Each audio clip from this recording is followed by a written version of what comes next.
Oh, right. Yeah, they time. kept on going for his sweet They ass. came back from yeah, Mora. upstate. That's terrifying. But then he also had an apartment in the city, and he was getting abducted in the city all the time too. Like, And I it was can't just like, stop how is this getting happening? abducted. Yeah. Yeah. I mean, Mom. that is really scary because, look, I don't know. It seems to be a pretty common fear that people have of being abducted. But if we all are, witnessing it in public, maybe it's just going to become less scary over time. We're going to get used to it. Well, let's see if you get less scared or not, because I'm going to continue with the story. Whatever took place in the middle of that November night had a profound effect on Linda, and even more so on the bodyguards. Both men became more irrational and began to display psychotic behavior. Dan convinced himself that Linda had an unusual supernatural power or an extraordinary influence over other people. Dan's borderline obsession with Linda took on a much more serious threat when he began stalking her.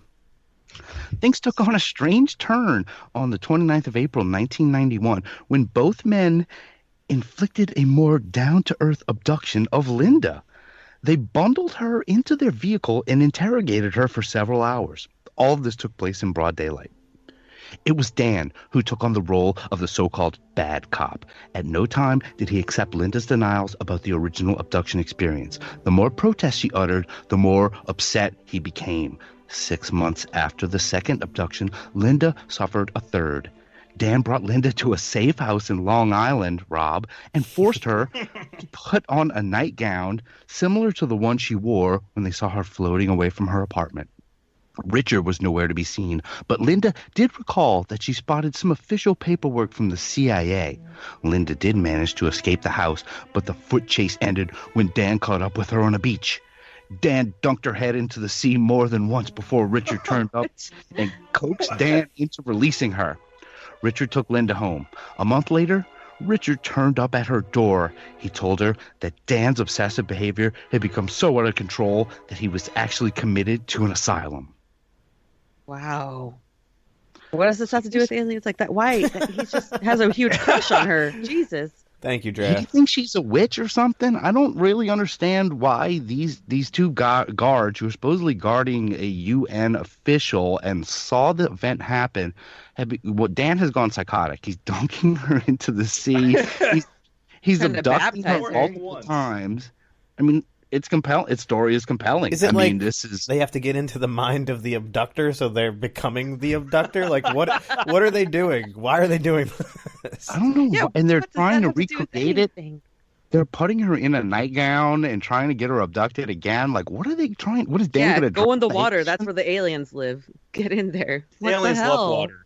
They saw the ship float towards the water. Remember, this is witnessed, so this was Oh, right. witnessed. Wait, But is this all? Oh, yeah, this is all happening in Long Island. this was in Manhattan, right by the Brooklyn Bridge, and yeah, I guess Dan must be slumming up in Long Island. I don't know, but they brought her a damn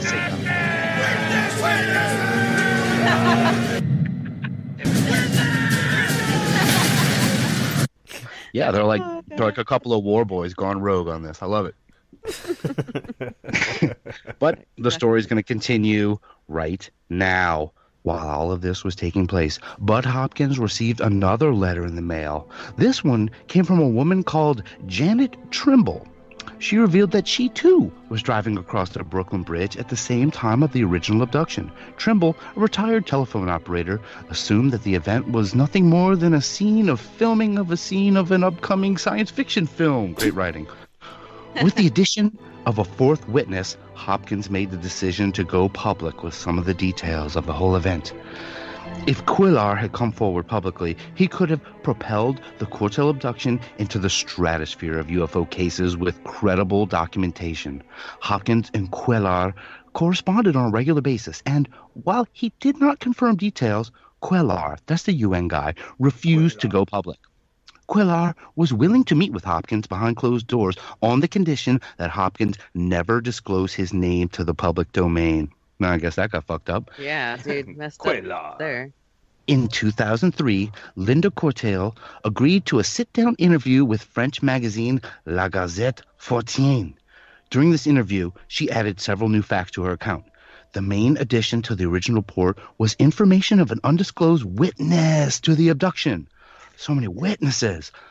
All that Corteil revealed was that the witness was a truck driver for the New York Post and had an ideal vantage point from the Brooklyn Bridge. Today, the Linda Corteil case website claims that there are over 23 witnesses of the Manhattan transfer abduction case on public record.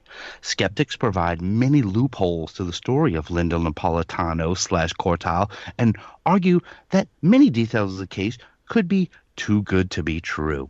The apartment block that Corteil lived in was a stone's throw from the active loading dock of the New York Post. None of the workers on duty that shift reported anything unusual at the time that could be due to their own schedule at the time in question. A more telling fact that counts against this abduction taking place could surround Cuellar in his limousine. Security personnel insist that transporting a dignitary such as a Secretary General of the UN is an enormous logistical process. Security teams often prepare high-ranking officials' travel well in advance. A huge part of this is the timetables given.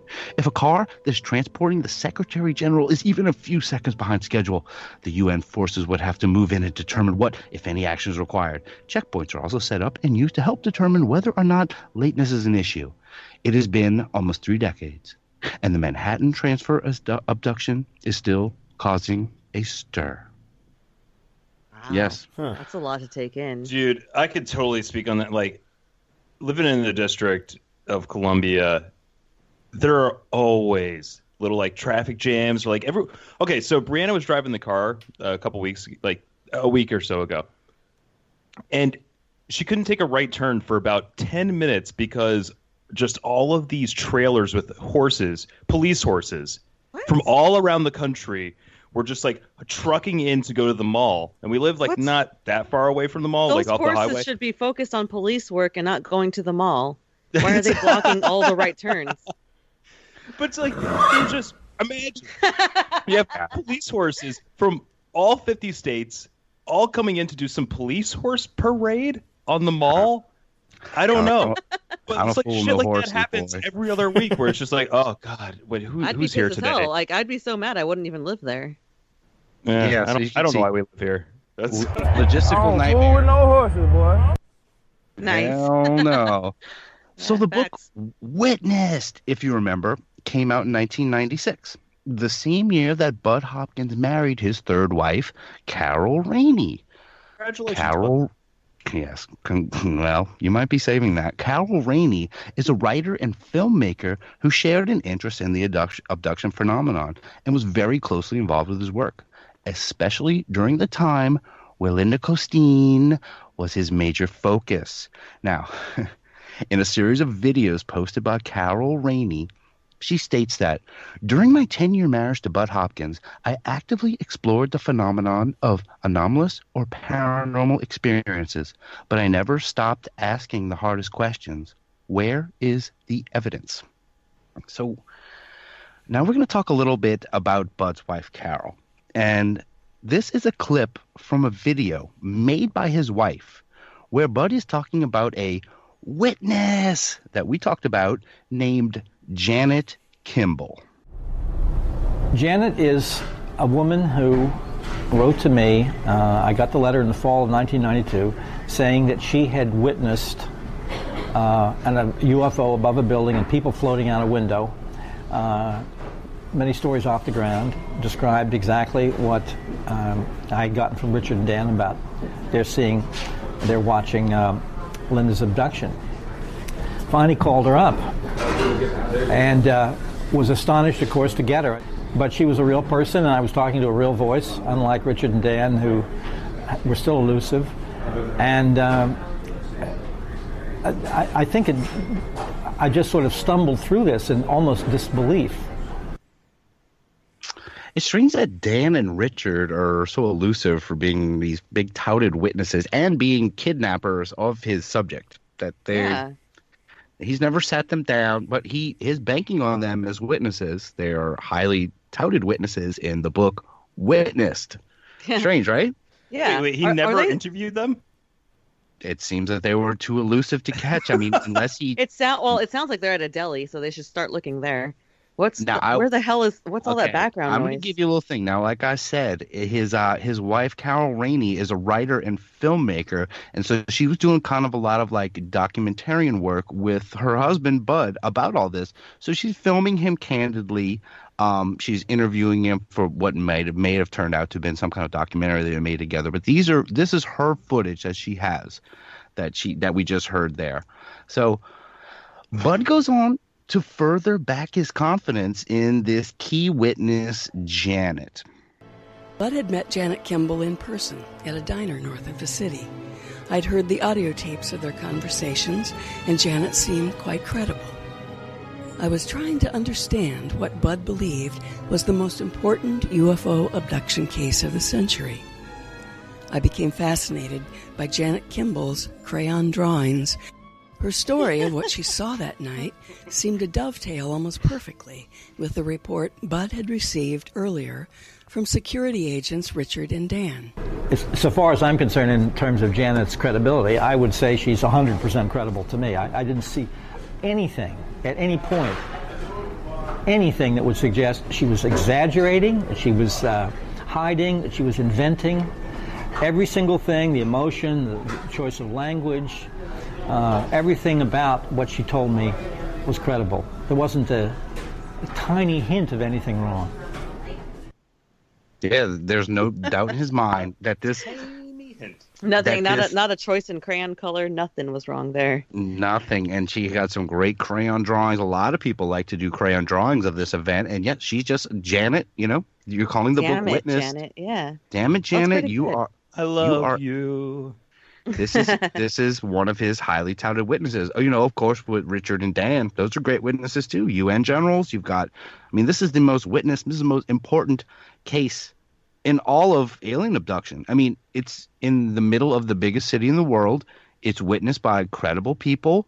If they see her floating out of an apartment with three beings going in a UFO, you can't get better than this. You would just think there would be more I know it's witnesses is the name. Yeah. You would think there would be more. 21. There's a lot of people in New York City, and the Brooklyn Bridge. Are there? The Brooklyn Bridge, a million of them. They said two people on the Brooklyn Bridge saw her mid-air. Just two people noticed that out of. I guess other people were focused on their driving, as they should be. Now it was 3 a.m. and there are 23 witnesses to it all together, according to the book. Janet's one of them. Richard and Dan are some others. A guy from the UN is there. If you can't tell by now, Bud's wife Carol has clearly put on her skepticals about everything that is going on with this case. So let's hear more of Carol. The major players in the case were Linda Cortila and the two security agents, Richard and Dan, and the third man. The media soon identified the third man as Javier Perez de Cuellar, Secretary General of the United Nations. Bud met briefly with de Cuellar in an airport, but the man refused to discuss either the Linda case or UFOs in general. Bud never met either of the two security agents in person. Instead, they'd sent along many typed letters and audio tapes to support their story. My partner was very disoriented and embarrassed. This is what he said to me. Richard had also mailed Bud a set of his own crayon drawings of the event.